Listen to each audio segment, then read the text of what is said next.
Mtazamaji ujambo popote pale ulipo, ni matumaini yangu kwamba una siku njema na karibu kwa moyo mkunjufu kwa taarifa za mbiu ya KTN. Jina langu ni Mary Kilobi. Wakenya hawana budi ila kusubiri hadi Ijumaa hii ili kujua hatima ya jaji wa mahakama ya juu Philip Tunoi. Akizungumza mapema hii leo, mwenyekiti wa kamati maalum ya tume ya huduma kwa mahakama Margaret Kobia amesema kuwa hawangetoa ripoti yao leo kama ilivyotarajiwa, na kudokeza kuwa tume ya JSC inaongeza muda ili kumaliza ripoti yao mwisho wa wiki hii. Aidha, kamati imesema kwamba imewahoji watu 7 katika sakata nzima ya ulaji mlungula inayowazingira jaji Philip Tunoi na gavana wa Nairobi Dr. Evans Kidero. Here to a fair, just and accountable process as we consider this matter. We want to thank all the persons that appeared before us to offer information, and also thank Kenyans for being patient as we await to the decision regarding this matter.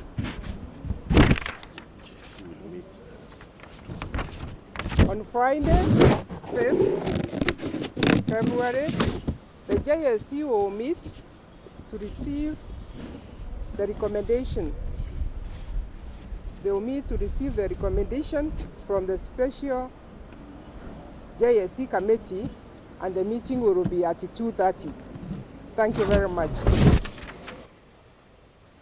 Wizara ya Ardhi na Nyumba imetangaza kuwa itatekeleza sera ya ujenzi ambayo itaongoza vigezo vitakavyotumika katika ujenzi. Wizara hiyo kupitia halmashauri ya ujenzi nchini itafanya ukaguzi kila baada ya miaka 5 katika majengo ili kuhakikisha kuwa kanuni zilizowekwa zimezingatiwa. Haya yanajiri wakati kuna malalamishi kuwa baadhi ya wajenzi na wawekezaji wamekuwa wakishirikiana katika kukiuka kwa masharti ya ujenzi. Wanaomiliki majumba watalazimika kuzingatia sera za ujenzi ama wachukuliwe hatua kali. Kadhalika, sera hiyo inahitaji serikali na sekta binafsi kutii taratibu zilizowekwa. Haya ilisemwa leo na waziri wa ardhi Jacob Kaimenyi.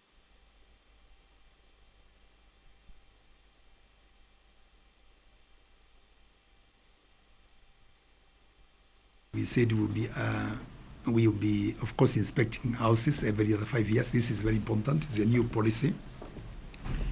Once it has been approved, subjected to stakeholders and all that, it should not be a problem for the ministry to do that, because you have a department which is responsible for that. The only challenge which is likely to be there, of course, is to ensure that after every 5 years that is done. Naibu wa Rais William Ruto amesema kuwa Kenya itazidi kuboresha uhusiano na taifa la Iran ili kuimarisha sekta muhimu, mfano kawi, ukulima, afya na vilevile elimu. Ruto amesema haya alipokutana na balozi wa Iran humu nchini Daktari Hadi Farajvand. Aidha, ametangaza kuwa taifa la Kenya lipo tayari kuboresha uhusiano na mataifa hayo mawili. Ruto pia alisema kuwa wakati Kenya inahitaji kuboresha huduma ya NHIF, wananchi wanahitaji dawa za bei ya chini kwa kiwango ambacho wanaweza kununua.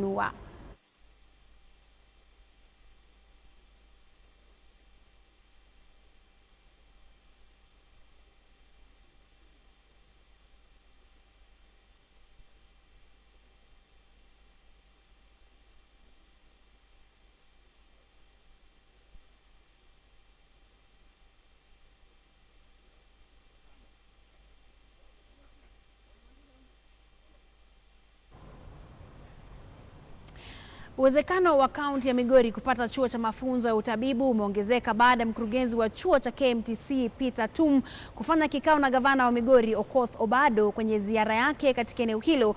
Wawili hao wamejadili njia za kukamilisha ujenzi wa tawi la chuo hicho katika kaunti hiyo. Serikali ya Migori imesema kwamba tayari imetenga zaidi ya shilingi milioni 30 kujenga miundo misingi, huku fedha nyingine milioni 22 zikitengewa ujenzi wa madarasa. We have 50 students who started their studies late last year. Remember, we are taking them usually in September, and it is ongoing. Through partnership also with the CDF and the county government, we've been able to put up 3 classrooms, and we have resourced that facility to train medical students in environmental health sciences. And remember, Kehancha has a facility, a level 5, level 4 hospital, which then the students will be using for purposes of practical training. And we want to expand. The government wants to expand medical training colleges because that is the only way we can ensure that we develop this country.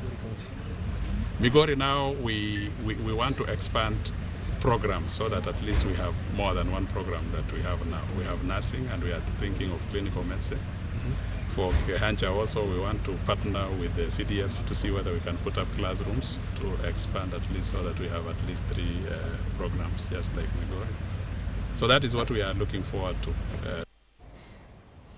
Mwenyekiti wa baraza la magavana nchini Peter Munya ameilaumu serikali ya kitaifa kwa kutowajibikia swala la mashine za kutibu saratani katika maeneo ya kaunti. Munya amesema kuwa amesikitishwa na jinsi wagonjwa saratani wanavyotaabika. Haya yanajiri siku moja kabla ya ulimwengu kuadhimisha siku ya saratani duniani. Munya vile amedai kuwa serikali kuu haijatoa ushirikiano unaofaa katika kutekeleza majukumu yanayoambatana na afya.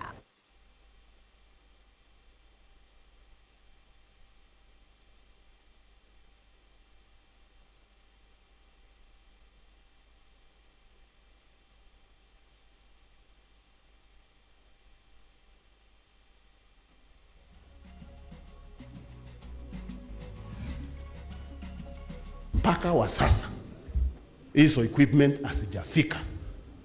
So sisi tunauliza hizo equipment zilienda wapi? Ilikuwa mzaa?